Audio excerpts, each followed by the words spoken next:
We were discussing about excretory system. तो हमने kidney का स्ट्रक्चर पढ़ लिया था। Next is nephron.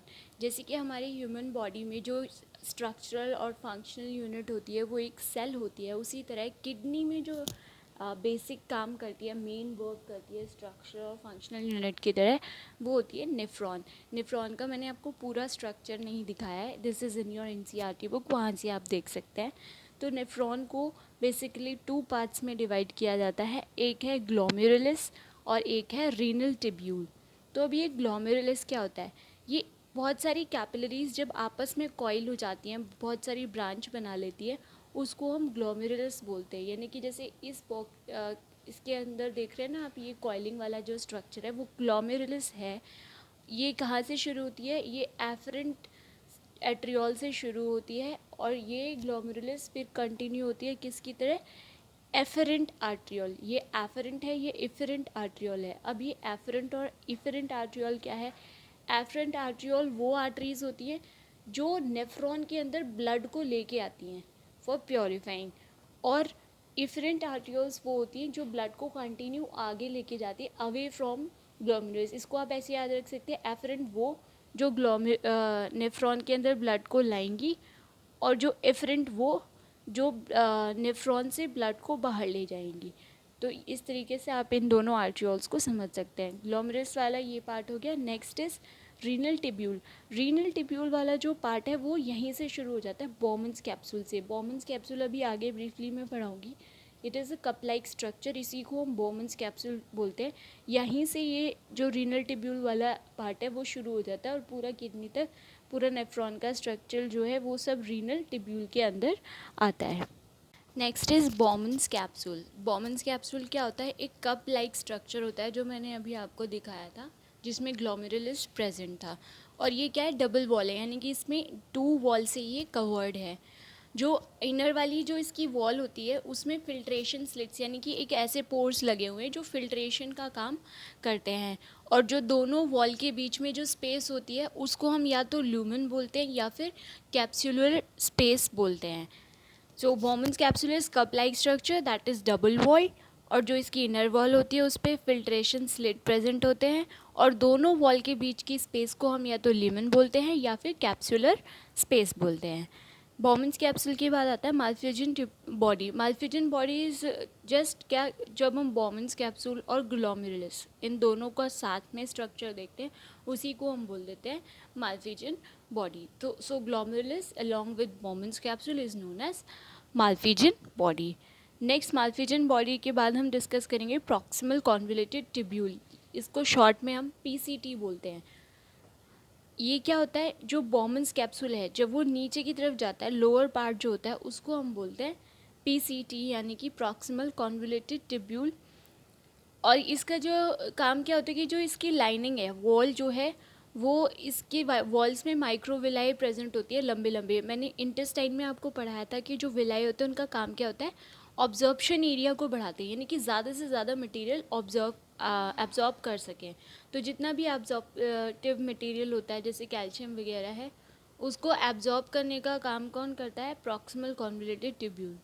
Proximal convoluted tubule के बाद कहाँ आता है?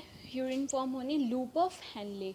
यानी कि ये क्या होता है? एक हेयर पिन या जैसे कि यू शेप स्ट्रक्चर होती है जो कि नेफ्रॉन का एक पार्ट है। और ये क्या है? लॉन्ग होती है। किसके अंदर? मैमल्स और बर्ड्स के अंदर तो ये लूप ऑफ हेनले लॉन्ग होती है, लेकिन जो बाकी वर्टिब्रेट्स हैं जैसे कि रेप्टाइल्स हैं, इनमें ये लूप ऑफ हेनले जो है वो शॉर्ट होती है। और इसका काम ये होता है कि ये हाइपोटोनिक यूरिन बनाता है, sorry for solution, hypotonic urine बनाता है। यानी कि जैसे हाइपोटोनिक सोल्यूशन होता है कि सेल के अंदर क्या होता है? कंसंट्रेशन ग्रेडियंट ज़्यादा होता है, तो सॉल्वेंट जो है वो सेल से कहाँ बाहर चले जाता है? आउटसाइड, जहाँ पे लोअर कंसंट्रेशन होता है। कंसंट्रेशन ग्रेडियंट हम सभी को पता है कि हायर टू लोअर मूव करता है। इसी तरीके से जो यूरिन है वो क्या होगा? वो टूवर्ड्स आउटसाइड मूव करेगा और वो कहाँ पहुँचेगा? Distal convoluted tubule. अब डिस्टल इसको हम डीसीटी भी बोलते हैं। जैसे कि पीसीटी होता है, हाईली कॉइल्ड होता है वो भी। ये भी क्या है? एकदम से कर्व्ड शेप में और हाईली कॉइल्ड होता है। और कॉइल्ड नहीं बोलेंगे, सॉरी, कर्व्ड है, बिल्कुल कर्व्ड स्ट्रक्चर में होता है। और इसका काम क्या है? ये रीअब्जॉर्ब करता है। जो पहले तो पीसीटी में भी अब्जॉर्प्शन हुआ था, लेकिन बाकी जो भी मटेरियल रीअब्जॉर्प्शन मतलब दोबारा से अब्जॉर्ब होने के लिए बच जाते हैं, मेनली Na+ यानी सोडियम प्लस आयन को क्या है, ये अब्जॉर्ब करने का काम करते हैं। और ये जो डीसीटी है वो इम्परमिएबल है किसके, वाटर के। So it does not allow water to enter, so it is impermeable to H2O। तो ये काम करेगा रीअब्जॉर्प्शन किसका, Na+ आयन का। और ये क्या है, सिमिलर टू पीसीटी है, और ये क्या है, कर्व्ड होता है। लास्ट बात आती है कि यूरिन। यूरिन कैसे फॉर्म हुआ, मैंने आपको बताया था बॉमन्स कैप्सूल में फिल्ट्रेशन स्लिट थी, वहाँ पे फ़िल्टर हुआ।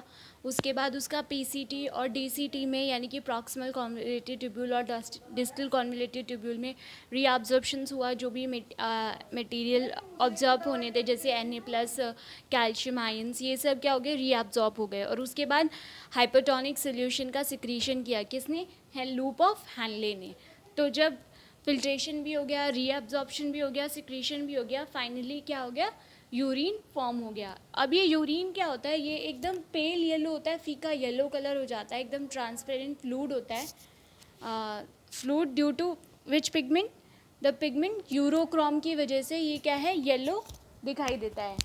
सो it is FLUID, fluid due to pigment of what, urochrome pigment. तो अगर कोई भी पूछे कि why the color of urine is pale yellow, so you should know due to presence of the pigment known as Eurochrome pigment. Next is ये क्या है, थोड़ा एसिडिक होता है, इट इज़ एसिडिक, और क्या है, वाटर से थोड़ा सा हैवी होता है।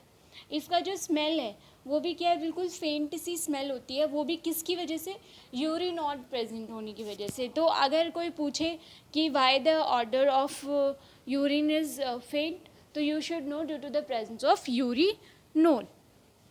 और जो यूरिन आउटपुट होता है, एक मतलब नॉर्मल एडल्ट जो है जितना यूरिन एक्सक्रीट आउट करता है वो नॉर्मली कितना होता है, 1.5 to 1.8 लीटर जो है वो यूरिन आउटपुट देता है। और इसका कॉम्पोजिशन क्या होता है, इसमें यूरिन के अंदर वाटर 95 से 96% तक तो वाटर ही होता है। नेक्स्ट इज़ यूरिया, यूरिया इसमें 2% प्रेजेंट होता है, और बाकी जो भी सब्सटेंस बच जाते हैं जैसे यूरिक एसिड है, कैरेटिनाइन है, ये सब कितना होता है, 2 to 3% होता है। So this was all about the our kidney. Next we will start our new topic.